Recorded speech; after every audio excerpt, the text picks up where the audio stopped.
Welcome to KWSC Sports. I'm John Campbell, and we have an exciting lineup of basketball action from this weekend to catch you up on.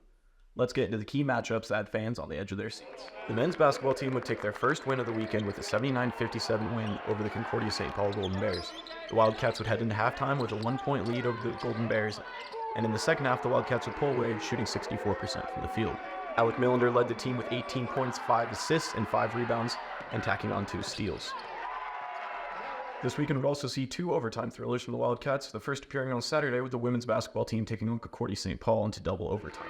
With 4 lead changes in the fourth quarter, the two teams would find themselves tied at the end of the fourth, 56-56. The first overtime would see a total of 10 points scored, heading into the second overtime, 61-61, where the Golden Bears would go on a 9-2 run, resulting in a 73-66 loss for the Wildcats. The women's basketball team will be back in Wayne, Nebraska, February 23rd, facing the University of Mary.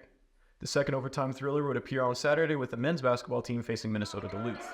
In the opening minutes of the game, the Wildcats go on a 9-0 lead. After a scoring drought late in the first, the Bulldogs would take the lead 35-32 heading into the second half. In the second half, you might have got deja vu because the Wildcats started the second half on a 7-0 run.